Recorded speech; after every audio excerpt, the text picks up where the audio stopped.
Well, I've been doing my juicing fast for about 10 days, so that's going really well. I'm losing a lot of weight.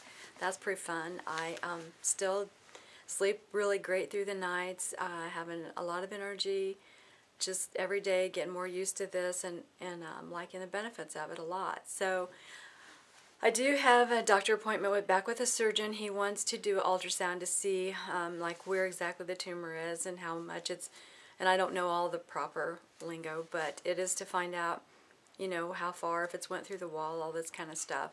And so I get dressed in my skinny jeans. Now they're my big jeans because I've lost more weight, but at the time they were my skinny jeans. So I got into my skinny jeans and went to the doctor. My daughter took me, and so she can help me. Again, you know, I'm still kind of nervous about what he'll say, and so she goes with me to kind of follow along with what the doctor says.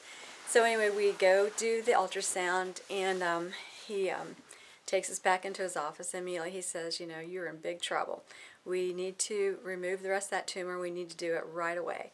And that kind of scares you a little bit or makes you a little anxious. And so, but I still was too chicken to tell him that I probably wasn't going to do the surgery. I was going to be going holistic. I wanted to go to North Carolina, where Hallelujah Acres is, and my sister and I had made plans to go. And I just wanted to hear everything, you know, what the doctor had to say, and then go to Hallelujah Acres for a seminar on health, and then kind of decide on the two, which I knew, you know, I wasn't really, I think I always knew I wasn't going to go the surgery way, but I just still, I want to be smart about this. I've already wasted a lot of time. If I had done preventative, I wouldn't even be here. But since I didn't, I'm in this dangerous place, and now I have to go again with those words I got, knowledge is power, and find out what is the right thing for me, although I pretty much knew anyway, but I didn't have the guts to tell my surgeon. But I told them I was going to go on vacation, and as soon as I got back, I would schedule the surgery. They wanted me to schedule before I left, but I just could not do it. My heart would not let me, because then that means I have to come back and then you know, cancel, and then that would probably even mean bigger issues. So I knew better than to schedule the surgery. The nurse he has, she thinks that at this point, with the way my body is how far the tumors progressed, that I shouldn't even be having control over my bowels. That was really, I'm like, oh my gosh, and kind of like as sensitive as I've been, I feel like everything I could get, I've been getting. So then I get paranoid, well, if that starts happening.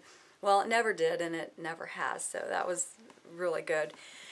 So I said I would call him as soon as I got back from my vacation, and I kind of, you know, like all through this got analogies, that sort of thing. I got a really kind of neat analogy. There's a Bible story in the Old Testament about Samson and Delilah, and probably most everyone knows that, but he was a big, strong, powerful guy, and it was because he had hair, because no one had ever cut his hair. That was kind of the word for his life, that his hair should never be cut. So anyway, I kind of got that idea that once when Delilah tricked him into cutting his hair, he lost all of his power, and he didn't even realize God had left him, and he had no power. And so I felt like I kind of got that analogy, that if I go the conventional, the medical route with the chemotherapy, because they talked about doing that also, and then the surgery, that I would lose my hair. And then therefore I would lose the power, because, you know, the chemotherapy, all that stuff just takes over your body, and you have so much more to fight, actually, than what I've been trying to fight with the holistic way.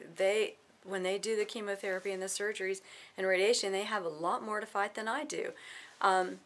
Because not only are they trying to get rid of the tumors and the cancer, it's also killing the good blood cells, and their immune system is going way down the tubes, and it's so much harder to come back from that.